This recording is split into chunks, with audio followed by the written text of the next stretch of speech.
Okay, our job here is to take some medical samples, put them into this freezer.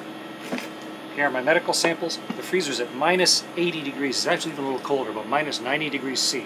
Really cold. These medical samples are going to go in there. They'll be flash frozen, and then they'll be taken to the ground, frozen, so that then they can be analyzed on the ground and see how spaceflight changes your health. One of the things we're learning from this is about osteoporosis. If you analyze what's inside your medical samples, then you can find out how your body is retaining or losing its skeleton. And that, of course, is important for long-duration spaceflight. On the way to Mars or somewhere, we've got to be able to keep a strong skeleton to be able to get out and work on Mars. But also it applies to people on Earth. A lot of older folks get osteoporosis, and we don't really understand the mechanisms why in the body. And here, regular people instantly start getting osteoporosis at an accelerated rate because of changing one variable, gravity. So by studying our medical samples, we can try and help solve the problem of osteoporosis. But these have to go in the freezer. Extremely cold in the freezer, so I want to protect my hands. I don't want them to stick to the freezer like your tongue to a flagpole in the wintertime, so I'm going to wear gloves. Not only gloves, but white gloves. One thing I forgot to mention, you got to do this within 60 seconds.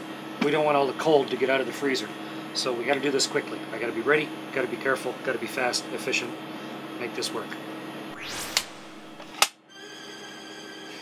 we go.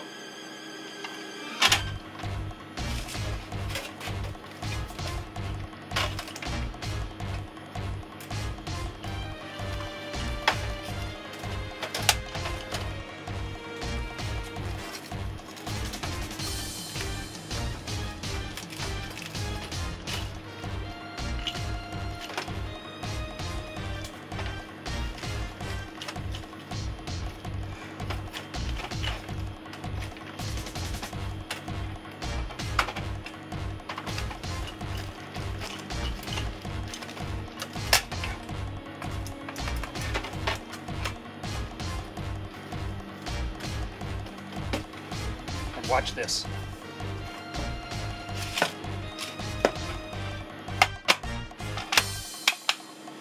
Yes! How'd I do? Did I make it in time? I hope so. Didn't freeze my arm, didn't freeze my hands.